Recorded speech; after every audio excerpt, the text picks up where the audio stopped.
Hello दोस्तों, आज कक्षा 9 गणित एनसीईआरटी स्तर पर हम अध्याय 1 के संख्या पद्धति के प्रश्नावली 1.1 के प्रश्नों को सॉल्व करेंगे। पिछली प्रश्नावली हम इस प्रश्नावली पर आधारित महत्वपूर्ण परिभाषाओं को समझे थे। ठीक है, आज की क्लास में हम उनके प्रश्नों को हल करेंगे। प्रश्नावली 1.1 के तो पहला प्रश्न है, क्या शून्य एक परिमेय संख्या है? क्या इसे आप पी बाई क्यू के रूप में लिख सकते हैं, जहाँ पी और क्यू पूर्णांक है? ठीक, और क्यू जीरो नहीं होना चाहिए परिमेय संख्या। क्या यह क्या है? नियम है। ठीक, तो हमें क्या बोला है कि क्या शून्य एक परिमेय संख्या है? बिल्कुल नहीं है, शून्य एक परिमेय संख्या नहीं है। तो इसका उत्तर देते हैं, शून्य एक, ठीक है, शून्य यानी जीरो, शून्य एक परिमेय संख्या है। शून्य एक परिमेय संख्या है। उदाहरण क्या हो जाएगा? उदाहरण देते हैं। उदाहरण हो गया 0/1, ठीक, 0/2, 0/5, 0/-1 भी कर सकते हैं। ठीक है, तो इस प्रकार क्या है, ये सभी संख्या है। अतः ये सभी उदाहरण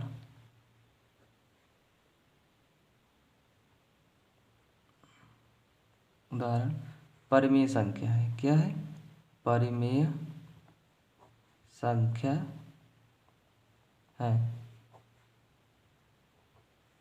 ठीक है, जिसे पी बाई क्यू के रूप में लिखा जा सकता है, जिसे पी बाई क्यू के रूप में लिखा जा सकता है।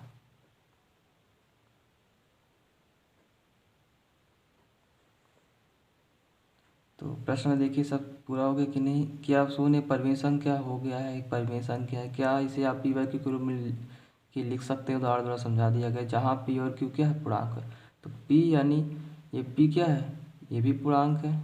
और क्यू क्या है? ये भी पूर्णांक है, ये भी पूर्णांक है, ये भी पूर्णांक है, सब पूर्णांक है। ठीक है,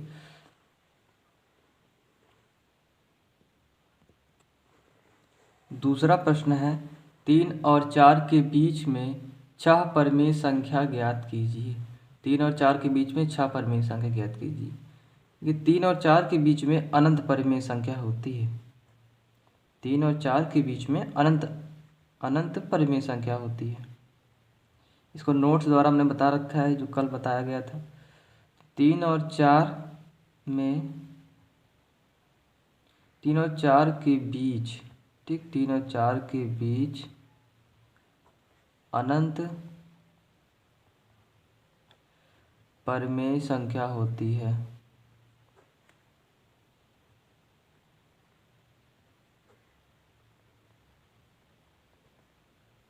अनंत परिमेय संख्या होती, तो 6 परिमेय संख्या हमें लिखना है।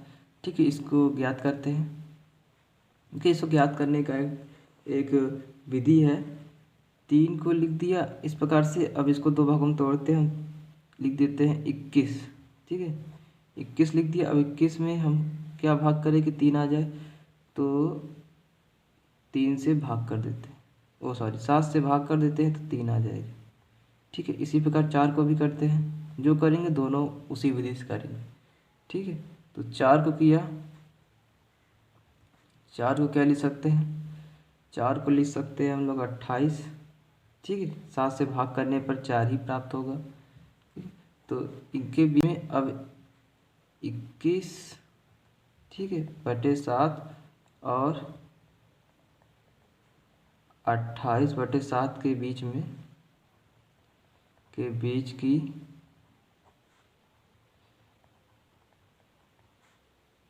परिमेय संख्या कौन कौन सी होगी, उसको लिखते हैं। तो पहला क्या हो जाएगा? 22/7 हो जाएगा, 23/7, 24/7, 25/60, 26/7, और 27/7। ठीक है, तो 6 परिमेय संख्या होगी ना। तो इस प्रकार से हम दूसरे प्रश्न को हल कर लेते हैं। तीसरा प्रश्न है 3/5 और 4/5 के बीच 5 परिमेय संख्या ज्ञात कीजिए। ठीक है, ये प्रश्न पहले जैसा ही है। 3/5 और 4/5 के बीच अनंत परिमेय संख्या आएंगी। इसको पहले लिख लेते हैं। 3/5 और 4/5 के बीच अनंत परिमेय संख्या होंगी।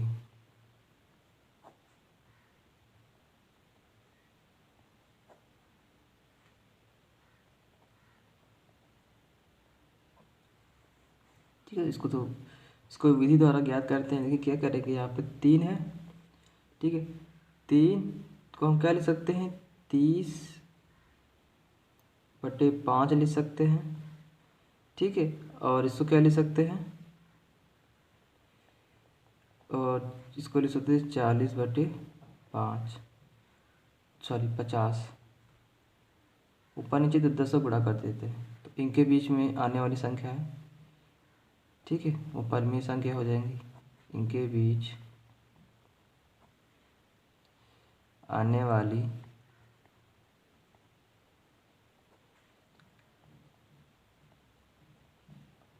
परिमेय संख्या है।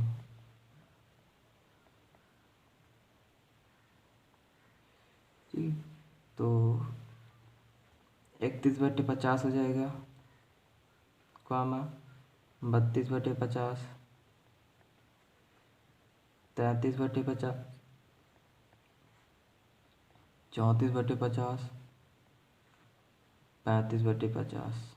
इसी प्रकार और हो सकती है, पर हमें केवल 5 ही ज्ञात करना है। ठीक है, तो इस प्रकार हम प्रश्न तीसरे सवाल को हल कर लेते हैं।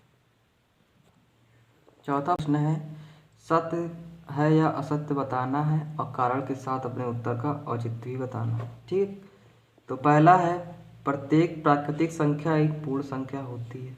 ये बात सत्य है। प्रत्येक प्राकृतिक संख्या क्या होती है, एक पूर्ण संख्या होती है, सत्य है। ठीक है, प्रत्येक प्राकृतिक संख्या एक पूर्ण संख्या होती है, क्योंकि प्रत्येक प्राकृतिक संख्या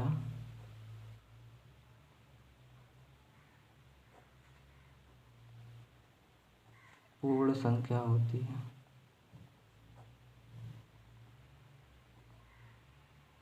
दूसरा है प्रत्येक पूर्णांक एक पूर्ण संख्या होती है। प्रत्येक पूर्णांक एक पूर्ण संख्या नहीं होती। क्या है ये, असत्य है, असत्य, क्योंकि -2 पूर्ण संख्या नहीं है। ठीक, जबकि वो पूर्णांक है पर पूर्ण संख्या नहीं है। तीसरा क्या है, प्रत्येक पर भी संख्या पूर्ण संख्या होती है। ये भी असत्य है, असत्य है। कारण भी क्या लिख देंगे, क्योंकि 1/2 पूर्ण संख्या नहीं है, पूर्ण संख्या नहीं है। ठीक, इस प्रकार से हम प्रश्न चौथे के सभी भागों को हल कर लेते हैं। तो यहाँ से हमारी प्रश्नावली 1.1 के पूरे प्रश्नों को हल कर लेते हैं। ठीक है, अगले क्लास में हम अगले चैप्टर को स्टार्ट करेंगे।